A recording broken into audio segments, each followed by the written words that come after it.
Everyone రాజకీయాలలో రాటుదేలిన నారా లోకేష్ గారు. నిజంగా ఆంధ్రప్రదేశ్ రాష్ట్ర ఐటీ మరియు విద్యాశాఖ మంత్రులు నారా లోకేష్ గారు మాత్రం రాజకీయాల్లో నిజంగానే రాటుదేలేరు.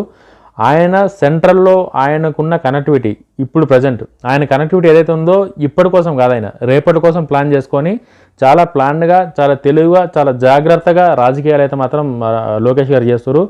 నెక్స్ట్ ఎటువంటి సిచ్యువేషన్లో ఎవరికి అవకాశం ఇవ్వకుండా ఆయన ఆలోచనలు ఏవైతే ఉన్నాయో చాలా క్లారిటీతోనే చాలా హై లెవెల్ ఆలోచించుకుంటా ఆయన నిర్ణయాలు తీసుకుంటుండు.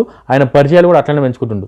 ఎంతమంది అయితే నారా లోకేష్ గారిని అవహేళన చేశారో, ఎంతమంది అయితే నారా లోకేష్ గారిని దిగజారి మాట్లాడారో, ఎవరైతే కామెంట్ చేశారో, ఎవరైతే కామెడీలు చేశారో వాళ్ళందరూ ఏ ఒక్కడు కూడా మాట్లాడే ఛాన్స్ కూడా ఇవ్వకుండా చాలా క్లారిటీగా, చాలా మొండిగా, చాలా తెలివిగా, చాలా ఆలోచనతో నారా లోకేష్ గారు అయితే రాజకీయాలు చేస్తారు.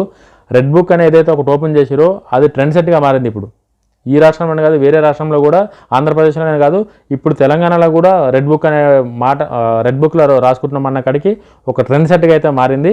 నారా లోకేష్ గారు ఇంకా మంచి ఆలోచనలతోని, ఇంకా ప్రజలకు మంచి నిర్ణయాలతోని ఇంకా మంచిగా ఉండాలని చెప్పేసి అయితే నేను కోరుకుంటున్నాను. జై హింద్.